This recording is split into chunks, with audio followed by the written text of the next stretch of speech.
मेरा नाम आस्था स्वामी है। मैं गाँव दिंगतानिया से आई हूँ। सबसे पहले सर न्यूज़ टीम से आपका बहुत बहुत शुभकामनाएं और राम राम मेरी आप सभी को। जितने भी सदस्य हैं न्यूज़ टीम के उन सभी को मेरी राम राम। तो हम नारी समारोह उद्देश्य से आए हैं। यहाँ पे हमें सुनीता शर्मा भावना शर्मा ने हमें बुलाया यहाँ पे, और उनका भी मैं ऊपरी दिल से धन्यवाद करना चाहती हूँ जिन्होंने हमें यहाँ बुलाया है। और यहाँ हमने काफ़ी कार्यक्रम भी देखे हैं नारी शक्ति के लिए। नारी शक्ति किसी से कम नहीं है। नारी शक्ति कुछ भी कर सकती है। अगर नारी शक्ति ना होती तो ये देश भी नहीं होता। नारी शक्ति ही जिंदाबाद है।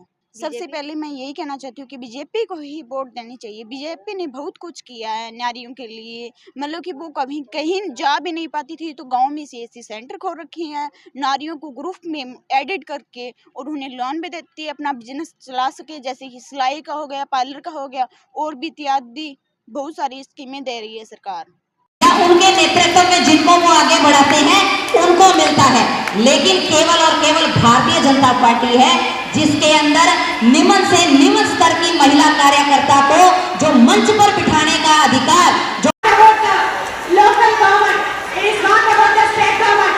We are going to elect the next Prime Minister of India.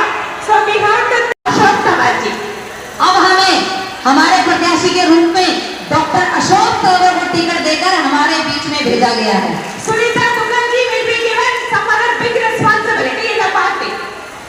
आने वाले समय में हम सुनीता दुग्गल जी को किसी बड़ी जिम्मेवारी पे देखेंगे, ये भारतीय जनता पार्टी का कहना है। मेरा नाम मोनिका है। मैं गांव निर्माण से आई हूँ। यहाँ पर आके हमें बहुत अच्छा लगा। नारी शक्ति के बारे में पता चला, और नारी शक्ति है तो हम कुछ भी कर सकते हैं, क्योंकि बीजेपी गरीब लोगों की सहायता करती है। अगर हम उनको कुछ कहते हैं तो वो अपना कार्य करवा देते हैं। जैसे कि BPL कार्ड भी बनवाए हैं, और शौचालय वगैरह भी बनवाए हैं, और जैसे पढ़ने वाली लड़कियों को स्कूटी भी दी है। हमें वोट इसलिए देना चाहिए कि अगर हम अगर देंगे किसी तो वो दें।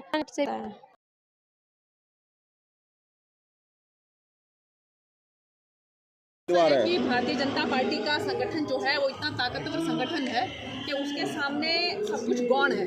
मुझे नहीं लगता कि किसी तरह की कोई चुनौती है, और हम 10 की 10 लोकसभा जो है वो फिर से आपको 2019 की तरह बात नहीं है। देखिए माननीय मुख्यमंत्री जी ने भी, आपने जितने भी उनके यहाँ पर आपने देखा होगा कि उनकी जनसभाएं हुई, उनके अंदर उन्होंने स्पष्ट रूप से कहा कि जो भी हमारी माताएं बहनें ऐसी हैं कि जिनको अगर गैस का कनेक्शन नहीं मिला है तो आप हमें बताएं, और अगर आपको नहीं मिला है तो मैं DC साहब को बोलता हूँ आप उनके घर से उठा लें, उसके बाद मैं अपने आप देख लूँगा। आपने नोटिस किया होगा कितनी जनसभाओं में उन्होंने ये बात खुल के कही है। तो मुझे लगता है कि बहुत सी योजनाएं जो हैं हमारी माताओं बहनों तक पहुँची है। इसीलिए आप ये देखिए कि हमारी भारतीय जनता पार्टी को बहनों का बहुत सहारा है, और बहुत ज़्यादा वोट जो है हमारी बहनों से हमारी पार्टी को, हमारे संगठन को मिलता है। महिलाएं कितना आखिरी सवाल, मोदी जी कहते हैं कि महिलाओं के मंगलसूत्र छीन लेंगे, लेकिन उसके विपरीत राहुल गांधी कहते हैं कि खटाखट 1 लाख रुपए देंगे। देखिए इंटरप्रिटेशन उसकी गलत तरीके से की गई है।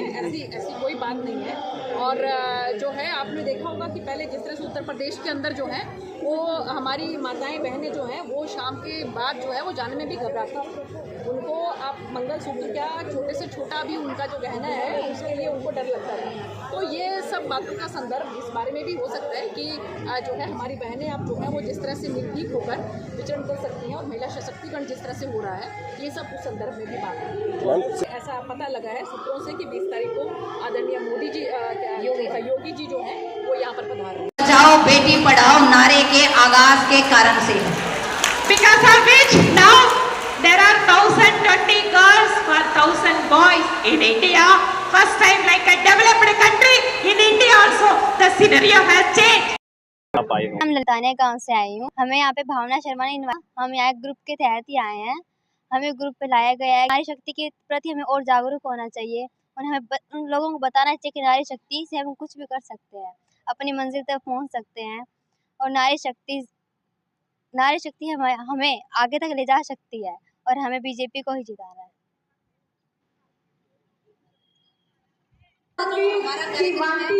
हमारे महिला मोर्चा द्वारा बहन है, राष्ट्रीय अध्यक्ष है, वो सफल राजनीतिक है, सामाजिक कार्यकर्ता है, और साथ में वकील भी हैं। उन्होंने कोयम्बटूर से और दक्षिण निर्वाचन क्षेत्र तमिलनाडु से विधानसभा डिसीजन लिया है कि अब की बार 400 पार और हमारे प्रधानमंत्री प्रधानमंत्री बनेंगे। महिला सशक्तिकरण के बहुत कार्य किए हैं उन्होंने, लड़कियों की शिक्षा के लिए, बैंक हो और सिंगल मदर सशक्तिकरण, जो कि आज हमारे देश में बड़ी समस्या है, इन तीनों समस्याओं के लिए बहुत काम किए हैं और बहुत इसके लिए मैं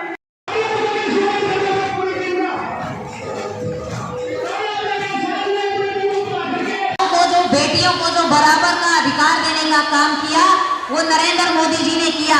पहले बेटियों को हमारे भारत के अंदर बराबर का अधिकार नहीं था किसी भी तरह की प्रॉपर्टी के अंदर, लेकिन आज मदर से लेकर ससुराल तक के अंदर जो प्रॉपर्टी के अंदर हिस्सेदारी है वो हमारी बेटी हमारी बहन की। Now the sex ratio has not only improved the employment ratio among the women, the literacy rate among the women has also been drastically improved under Narendra Modi.